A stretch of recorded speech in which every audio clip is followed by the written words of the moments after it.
और हिंदी के बारे में तो कहते हैं ये हैं कि हिंदी इसलिए हिंदी हो पाई कि उसमें तत्सम के साथ सबसे बड़ी संख्या तद्भव की है। तद्भव, अगर तद्भव शब्द हटा दिए जाए तो हिंदी आपको पहचान में ही नहीं आएगी। तद्भव के कारण हिंदी समझ में आती है। और उसके अलावा आप सभी जानते हैं तत्सम तद्भव, बचपन से आप लोग पढ़ते रहे, हम लोग पढ़ते रहे। तत्सम तद्भव और क्या, देशज विदेशज। देशज क्या है? देशज क्या है? तत्सम का मतलब संस्कृत के शब्द, मूल शब्द, और तद्भव का मतलब संस्कृत के वैसे शब्द जो मूल रूप से थे तो लेकिन अब बदल गए हैं।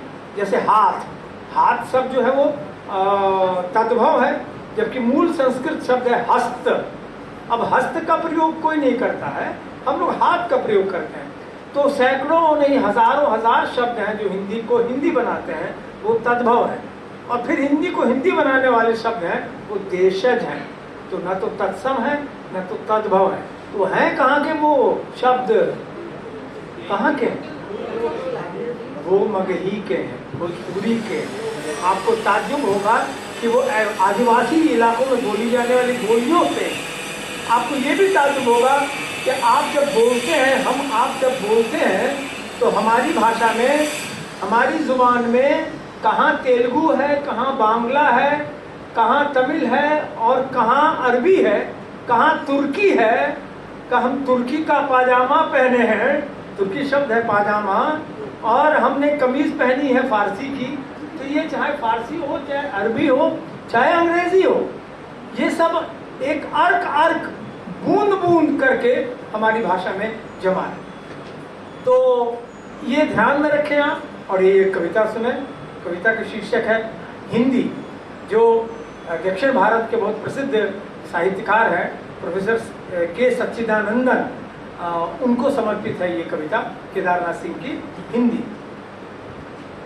मेरी भाषा के लोग मेरी सड़क के लोग हैं। सड़क के लोग सारी दुनिया के लोग। पिछली रात मैंने एक सपना देखा कि दुनिया के सारे लोग एक बस में बैठे हैं और हिंदी बोल रहे हैं,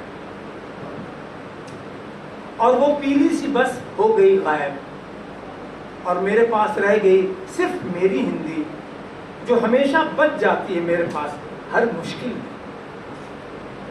जो हमेशा बच जाती है मेरे पास हर मुश्किल।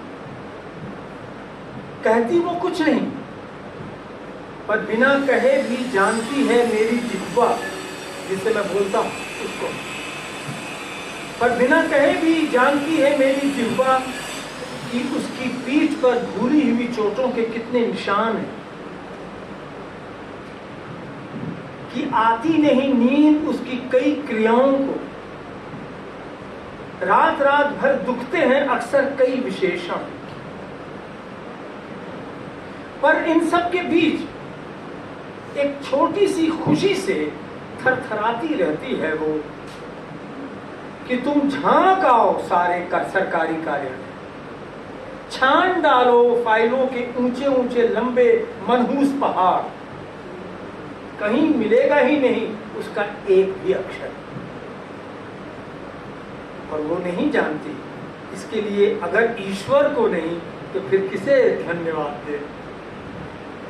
मेरा अनुरोध है भरे चौराहे पर करबद्ध अनुरोध कि राज नहीं, भाषा, भाषा, भाषा, सिर्फ भाषा रहने दो मेरी भाषा को। इसमें भरा है पास पड़ोस और दूर दराज की इतनी ध्वनियों का बूंद बूंद अर्क, कि मैं जब भी उसे बोलता हूँ तो जैसे कहीं गहरे अरबी, तुर्की, बांग्ला, तेलुगु, यहाँ तक कि एक पत्ती के हिलने की आवाज भी मैं सब बोलता हूँ जरा जरा जब बोलता हूँ हिंदी। और जब भी बोलता हूँ यही लगता है कि सारे व्याकरण में एक कारक की बेचैनी हूँ। आपको मालूम है अभी ने की चर्चा चल रही थी, ये बेचैनी है, एक तद्भव का दुख तत्सम के पड़ोस में। ये छोटी सी कविता थी।